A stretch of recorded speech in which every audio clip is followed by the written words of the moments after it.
A whistleblower in Tahlequah is alleging embezzlement and fraud at the nonprofit National Indian Women's Health Resource Center. Whitney Bryan, with our content partner Oklahoma Watch, has done extensive reporting on this and joins us now in studio to tell us more about what she has learned. So Whitney, set the stage for us. Who is the whistleblower and what is she alleging? Patty Mitchell is a former employee of this organization, but at the time she called me in April, she was still working there. And what she told me was their director, Janie Dibble, at the time, had taken $80,000 of public money out of an account and basically disappeared. There was no board of directors. There was no one watching Janie, watching the money that the employees could go to for help, and they felt stuck. What was the organization tasked with doing, and were they meeting those goals and requirements? Well, when the organization was founded back in the 90s, it was under the Clinton administration, and at that time they were tasked with working on Native American women's health issues, as the name suggests.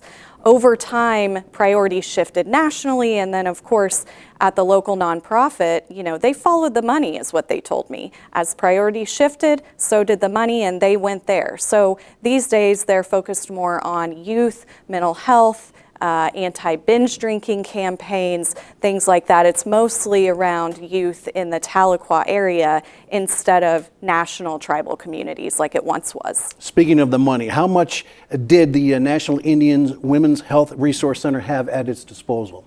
Well, they have received more than $4.3 million in federal public grant money during the time that director, Janie Dibble, was in charge. It's a lot of money. Now, some individuals who have assumed control of the nonprofit appear to contradict some of what the whistleblower is alleging. What can you tell us about that? Sure. Well, I spoke with Pam Iron. She was one of the founders, and she's back on board now on their board of directors as they're reestablishing. I also spoke with the current executive director. She's a former employee of the organization who actually worked under Janie Dibble. And they told me that the money that was missing has been returned, and they're trying to move the organization forward as if nothing ever happened. On the other hand, Bert Thomas, he's a consultant for this group. He's actually in charge of helping them fulfill grant requirements and use this money correctly. He told me no money was ever taken, but he wouldn't elaborate, didn't really want to talk about it. That was a pretty quick phone call, wasn't it? It was a very quick phone call.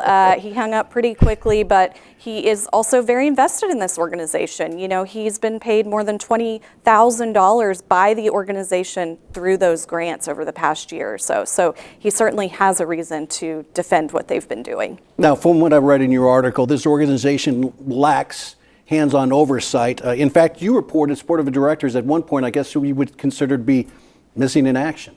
Absolutely. Back in 2015, as that national priority shifted and the money shifted that we talked about, well, the organization shifted too. And some of those board of directors were there from the beginning, and they were not happy about that. So there was sort of a mass exodus around 2015.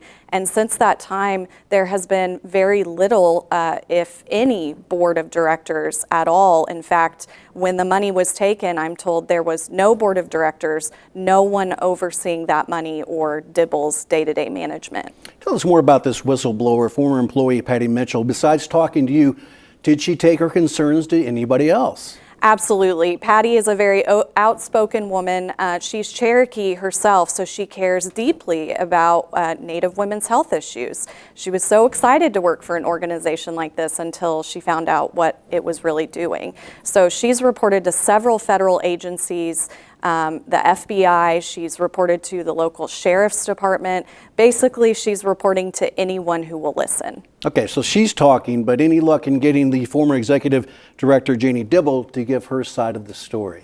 I have been unable to reach Janie Dibble, and I've been working on this for a few months. I've left her messages, voicemails. I even stopped by her house and left a note asking her to call me, that I wanted to hear, her side of the story, but no luck so far. Whitney Bryan with Oklahoma Watch, thank you so much. That was great information. Thank you, Rich.